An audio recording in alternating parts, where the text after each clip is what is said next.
Hello, I'm Emily Fennell from Curative Hypnotherapy. I'm a curative hypnotherapist based in Worcestershire in the UK, and I haven't done a video for years, but I thought I'd do one today because I wanted to talk about something that I work with people on a lot and that I also have a bit of personal experience with, which I wanted to share with you today in a slightly amusing way for me. And that is about phobias, which isn't something that is very amusing or fun for many people.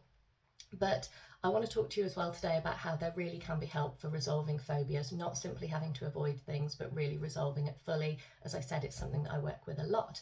But for now, firstly, I wanted to show you this, which is something really fabulous. This is a book sleeve. I only learned recently that they exist, so obviously then I had to buy 3.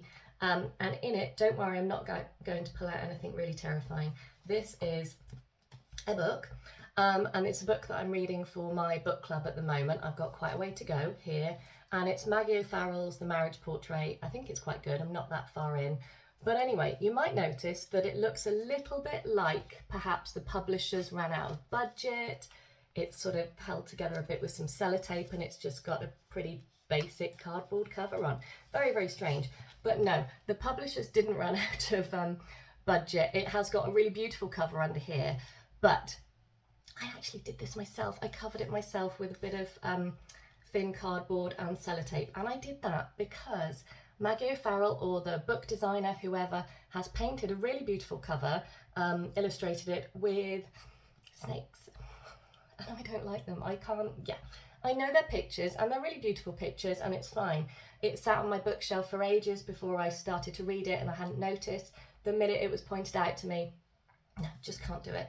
To be honest, I'm a little bit iffy with it, even with this cover, and they really are everywhere. Look, they're even in the front, so I had to sort of slightly cover that a little bit.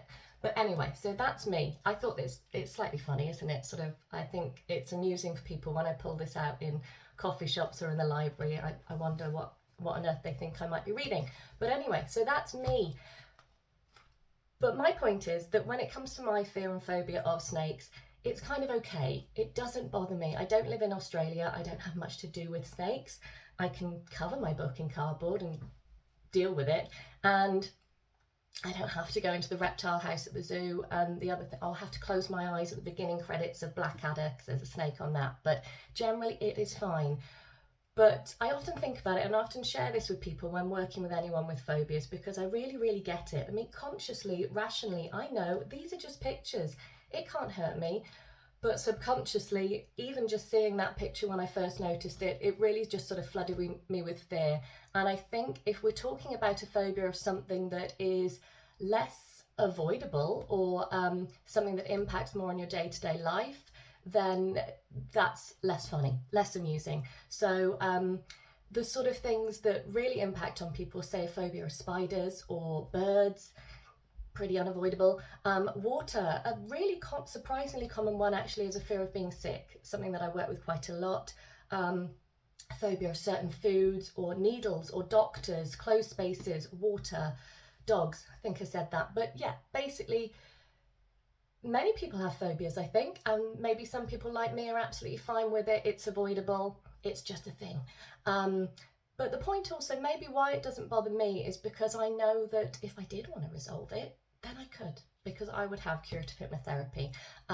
It's not so much of an issue for me, so I'm not going to bother. But if you are finding that a phobia for you really is an issue, then I am not advocating just avoiding things or covering your books in cardboard, because curative hypnotherapy really can help resolve phobias. Now, we're not talking about avoidance. We are also not talking about just sort of constant exposure therapy, which personally sounds completely terrifying, but working directly using hypnosis and hypnotherapy and working directly with that terrified, fearful, instinctive part of us, our subconscious mind, in resolving why it's reacting in such a terrified way to that particular thing in the first place, when most people are not. So, and thereby resolving it fully. So you don't have to live like me and cover your books if there's something that you're fearful of. Phobias are really, really common. It's something I work with really often. So if it's anything that you are experiencing, whatever it might be, I think I've heard them all or heard a lot of them. So just get in touch and we can have a chat about how curative hypnotherapy might be able to help you with your phobia.